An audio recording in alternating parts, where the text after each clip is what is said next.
Hey everyone, in this video we will take a closer look at the gaming performance of the new Gigabyte G6X in 30 games, which in this case comes with the i7 13650HX, 16GB of DDR5 4800MHz RAM and the Nvidia RTX 4060 with a maximum TDP of up to 105 watt with dynamic boost, while in reality it seldom used more than 80 watt.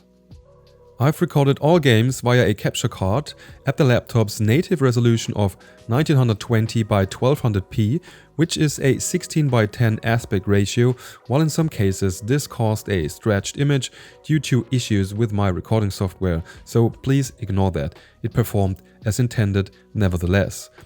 Also, recording the image via HDMI is causing the laptop to perform a bit better, as this would directly access the Nvidia GPU, so I was actually cloning the image, which then resulted in a performance loss of around 1–3% instead, compared to when I played the game on the laptop's display only, so keep that in mind. 1–3% more in reality and like 5–10% more with an external display. I was trying to test all games in a way I would personally play them on this laptop. I also made use of DLSS and frame generation in most cases. Especially DLSS makes a lot of sense on a smaller 16-inch screen, and frame generation just works really well for single-player games in my opinion. The laptop was set to the entertainment mode, as that is only like 1–2% slower than the much louder performance mode, and the fans were set to auto mode. The room temperature was around 24 degrees Celsius, and I placed the laptop on a laptop stand without fans. PS, I will also post an extended review of this very laptop really soon, so make sure to subscribe to the channel if you don't want to miss that. Also, a thumbs up helps a lot, as videos like the one you're watching right now, just right now, these videos take days to make. And now, without further ado, let's just jump right into the games. For Apex Legends on the G6X, I was using 1200p and low settings, while I also disabled the FPS cap. So I saw a high average of 206 FPS and a 1% low of 134 FPS. Considering the 165Hz screen, this is perfectly playable, and you could even raise the graphics a bit if you'd like to do that. I don't play the game, so I can't show you a lot of firefights, as I'm always dying really fast, but it seemed like even in action there was no stuttering like at all. Assassin's Creed Valhalla is one of the few games that don't offer DLSS or FSR at all. And at 1200p and the highest possible settings, I saw an average of around 86 FPS with a good 1% low of 61 FPS. The frame time graph was nice and stable without any major stuttering. Perfectly playable overall, and since the laptop does offer adaptive sync between 60 and 165 Hz over the iGPU if Optimus is activated, 85 FPS on average will feel buttery smooth, period. The performance in Anno 1800 depends a lot on the save game, and with a large population even a NASA PC would go down to its knees probably. But at the highest possible settings, at 1200p, it was playable alright with something between 25 and 100 FPS depending on the region and population density I was currently looking at. Ignore the 1% low reading here, as that always drops when changing the continents in-game, but overall perfectly playable. You could always drop the graphics a bit for a few more FPS, though the game engine would be the bottleneck in this case. I don't play Ark Survival Evolved, so there is not a lot that I can show you, but due to popular demand in these kind of videos, I wanted to quickly add that as well. At 1200p with 100% resolution scaling and ultra settings, it ran just fine with around 93 FPS on average and a 1% low of 56 FPS. But if someone could please tell me in the comments why this game looks so blurry even with ultra settings and 100% resolution, that would be great. And what the fuck is going on with these guys over here? I mean, come on, let go of me, let go of me, you little dipshit. For Baldur's Gate 3, I was using ultra settings combined with DLSS on quality. and I tested the game in Act 3, walking through the city, which is amongst the most demanding areas the game has to offer. At 1200p, that resulted in an average of around 60 FPS, with 1% lows of around 38 FPS. I mean, the game is demanding in Act 3, and using the Ultra setting comes at a price, but it looks great that way. And you actually don't need more than 60 FPS for Baldur's Gate 3, as there is no real-time action that would make use of that. A few minor texture and shader loading stutters in the beginning of my session, but nothing that would destroy the fun really. For Cyberpunk 2077, I was actually activating ray tracing with the RT Medium preset in combination with DLSS on quality and Nvidia frame generation. In my opinion, that looks amazing, and thanks to frame generation, it's perfectly playable. Even in this very demanding market scene, the FPS was stable and driving around felt perfectly fluid as well. If you don't like ray tracing, you could surely easily get more than 100 FPS on Ultra settings, thanks to the perfectly working frame generation in this case. For CS2, I wanted to make sure the Gigabyte G6X would hit that 165 FPS mark to make full use of the 165Hz display. So I went with medium settings, and at 1200p I saw an average of 168 FPS with a 1% low of 79 FPS in a regular match on Dust 2. Relatively bad 1% lows have always been common in Counter-Strike, probably an issue with the OSD reading or the engine, but you won't notice any stuttering in case you wonder. City Skylines 2 isn't optimized very good, and even with such a relatively good system, the FPS aren't high, and in my opinion, it doesn't look too great. At 1200p with high settings and DLSS on quality, I saw around 35 FPS on average with a 1% low of 18, while in such games that isn't important at all.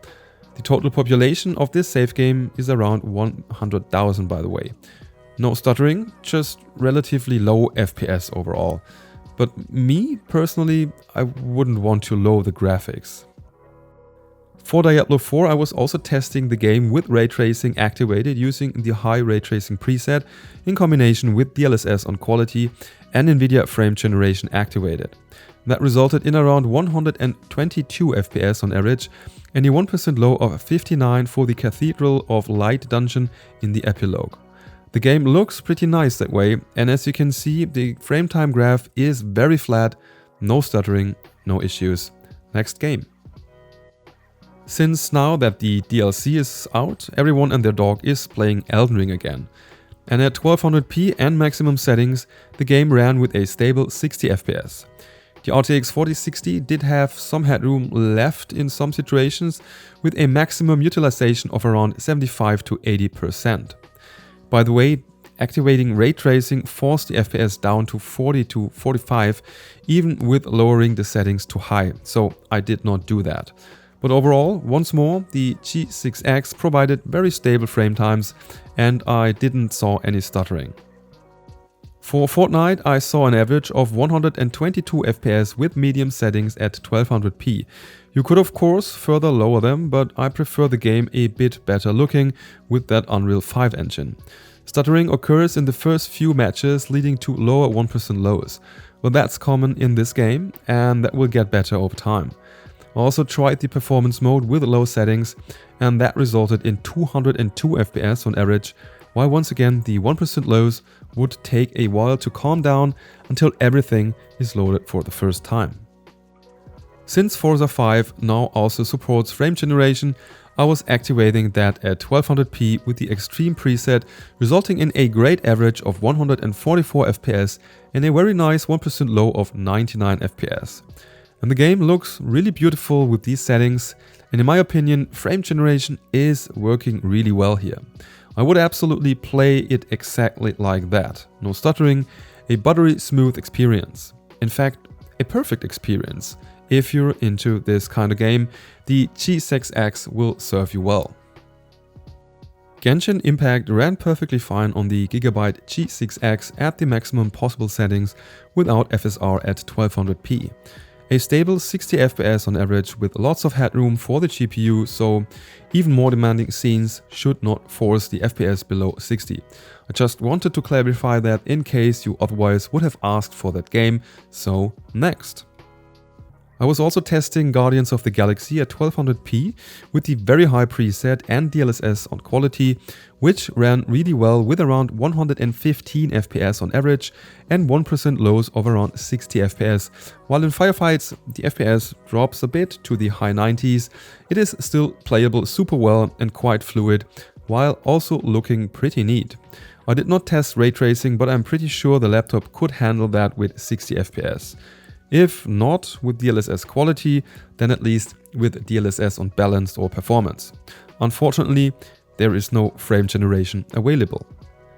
God of War is another graphic highlight of today's test, and at 1200p with high settings and DLSS on quality, I saw an average of 97 FPS with grade 1% lows of 73, meaning there is not stuttering present like at all. Most likely a better experience than on a PlayStation 5, and by the way, I also want to point out the low temperatures the G6 achieves while gaming. This results in relatively high clock speeds for the CPU. For GTA 5 I was testing both GTA 5 Online and the single player mode. I have no clue about GTA 5 Online, so let's get that out of the way first. I was using ultra settings while all the advanced settings have been turned off in both tests. For GTA 5 Online I saw an average of 93 FPS and a 1% low of 62. It worked alright, but as you can see here, both the GPU and CPU usage were pretty low. I guess that's the game, right? Let me know in the comments. Because the single player part performed much better with the same settings at 1200p with 139 FPS for the average and 94 FPS for the 1% lowest. While again the GPU and CPU haven't been fully utilized. Probably the engine having issues at such high FPS. Helldivers 2 is running pretty smooth on most systems, but it demands a lot from your hardware. On high settings with the native resolution scaling I only saw 55 FPS on average with 1% lows around 41.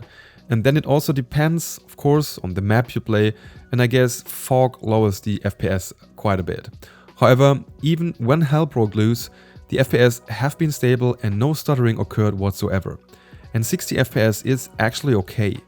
But of course you could lower the graphics and the resolution scaling to aim for 100 FPS or so. And just for the lols, I also quickly tested LOL, as in League of Legends. At the highest settings I got 208 FPS while the GPU is really bored to death, and I guess the bottleneck is the game itself. By the way, no stuttering and the 1% lows have been around 118, so next. Mana Lords ran really well with ultra settings and DLSS on quality, with an average of 102 FPS and 1% lows around 70 FPS. Perfectly fine, but I don't know how the game behaves if you really get a bigger village with lots of citizens. So that might of course change in the late game, but I don't think it will be a problem. I just installed the game for the first time, so forgive my noobish gameplay and settlement layout. For Microsoft Flight Simulator, I was switching to DirectX 12 to make use of DLSS on quality and frame generation once more. And that way the G6X was able to run the game at 102 FPS on average with a 1% low of 62 FPS while offering perfectly fluid gameplay and decent graphics. A short freeze at the beginning of my recording session was lowering the 1% lows, and without that they would have been higher for sure. Probably a texture or cache loading issue, so perfectly playable, and by the way on ultra graphics with high FPS. For Overwatch 2 I was using the high graphics preset at 1200p with DLSS activated, and that resulted in very high average FPS of 291 and in comparison relatively low 1% lows of 114, while I didn't notice any stuttering whatsoever, so probably an issue with the reading of the OSD that just happens in some games for whatever reason. But of course 291 is way more than the 165 Hz of the screen can display, so the only benefit would be the lower input lag that you get with higher FPS, while the laptop's screen unfortunately does have a pretty bad response time with around 25 milliseconds or more. I was testing the Game Pass version of Palworld, which ran fine even at the highest epic preset with DLSS on quality. 89 FPS on average and 55 FPS for the 1% lows are very playable for me, while it's looking quite pretty that way. Some few micro-stutters occurred every once in a while, but nothing I'd consider disturbing or an issue. I was aiming at higher FPS for PUBG, which is why I went with the medium preset. 145 FPS on average, while the FPS varied from around 100 to 180 FPS. The 1% lows have been a bit too low for my taste with 66 FPS, but for full disclosure, that was mostly due to stuttering due to the plane and drop part at the beginning of the match. So overall perfectly playable. And since you really want as many FPS as possible while having a sharp image in this game, I'd suggest not to further raise the graphics in this title. I was using the highly acclaimed optimized settings by Hardware Unboxed for Red Dead Redemption 2, being a mix of high to ultra settings and some medium settings as well. That way the game looks great while it also performs great.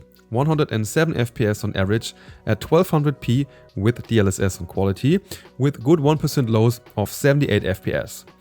Well, okay, the game has been on PC for like 5 years now and should really start to run that good on newer gaming laptops. But still, looking good, Arthur. I mean, the game, not you. For The Last of Us Part 1, I saw an average of 76 FPS and decent 1% lows of 57 FPS at high settings with DLSS on quality in the capital level, with some cutscene material and a firefight as well. Super smooth frame times in all situations and nice graphics make for a great experience overall, really.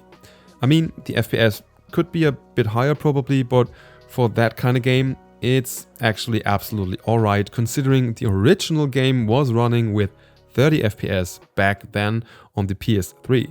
And of course, one would always have the option of using DLSS balanced or performance and lower the graphic settings if more FPS are desired. In a Valorant deathmatch, the G6X and its RTX 4060 achieved a very high average FPS of 315, even with the maximum settings at 1200p. The 1% lows have been relatively low in comparison with only 130 FPS, though once again there was no stuttering and I'm actually blaming the OSD or the game engine in this case. So nothing to complain here really. Great experience, and it actually felt super fluid. I don't personally play the game at all besides for these benchmark videos, and I had a great time really. It felt very responsive despite the rather bad response time of the display. I also tested some VR with Half-Life Alyx on my Oculus Quest 1 using its native resolution via Oculus Air Link. I had to choose the lower settings, which just look as good as the higher preset, though the 8GB of VRAM won't allow fluid gameplay with higher settings in this case.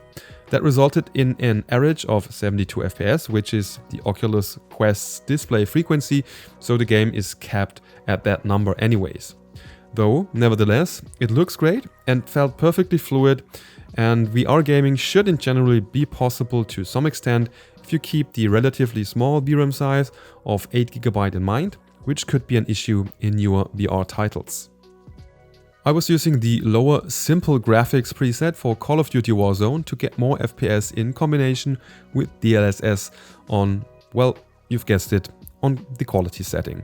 And that resulted in decent 141 FPS on average with decent 1% lows of 99 FPS. I guess there's again nothing to complain about, so let's just jump right to the next game.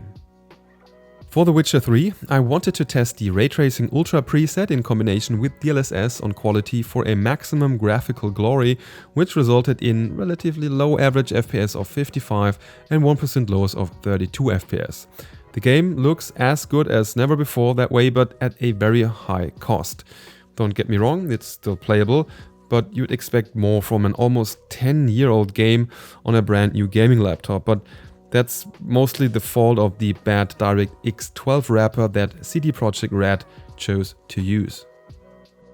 I haven't played World of Warcraft for quite a while and I have no active subscription, so I had to rely on the areas I could visit the regular way without flying. But of course, the 4060 in the G6X is capable of perfectly playing World of Warcraft with more than 100 FPS, even on the highest preset. Good 1% lows as well due to nice frame times. Of course, in bigger raids the FPS would drop a bit, but I can't test that right now. Also, the 16GB of RAM should offer some headroom for add-ons, which I also didn't use at all. And that's all for today's benchmark video for the Gigabyte G6X. I hope you liked the content and I hope that it is indeed helpful for you in deciding if you should get the G6X or at least what to expect from it in this specific configuration. Make sure to hit that like button and subscribe to the channel for more videos like this in the future, and of course the full review of this very Gigabyte G6X really soon. Thanks for watching, see you next time, bye bye and tschüss.